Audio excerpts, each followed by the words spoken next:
আসসালামু আলাইকুম। আজকে আমাদের পুকুরে প্রাকৃতিকভাবে মাছের খাদ্য তৈরি হওয়ার জন্য কি করলাম, সেই সম্পর্কে আজকে আপনাদের জানাবো ইনশাআল্লাহ। তো একদিন আগে আমরা প্রতি শতকের জন্য ইউরিয়া সার ১৫০ গ্রাম, ডিএপি সার ১০০ গ্রাম, সাথে প্রতি শতকের জন্য গোবর ১ থেকে ২ কেজির মতো।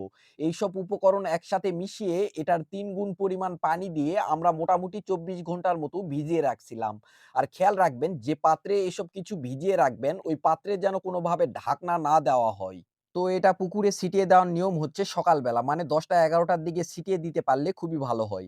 এখানে কাজের ফাঁকে একটু খাওয়া-দাওয়া চলতেছিল। তো যাই হোক যেটা বলতেছিলাম, এখন অনেকেই মনে করতে পারেন মাছ এই সারগুলো খেয়ে দ্রুত বড় হবে। এটা একটা ভুল ধারণা। ব্যাপারটা হচ্ছে এই সার প্রয়োগের মাধ্যমে পুকুরে জুপ্লাঙ্কটন, ফাইটোপ্লাঙ্কটন তৈরি হয়। আর এগুলাই মাছ খেয়ে থাকে। এখন প্রশ্ন হচ্ছে জুপ্লাঙ্কটন কি? পুকুরে ছোট, ছোট পোকা হয় যা মাছ খাদ্য হিসাবে গ্রহণ করে আর এগুলাই হচ্ছে জুপ্লাঙ্কটন। এখন কথা হচ্ছে অতিরিক্ত পরিমাণ গোবর বা রাসায়নিক সার ব্যবহার করা যাবে না। এতে করে পুকুরে গ্যাস তৈরি হতে পারে। যেদিন আকাশ তুলনামূলক মেঘলা থাকবে সেদিন না প্রয়োগ করাই ভালো।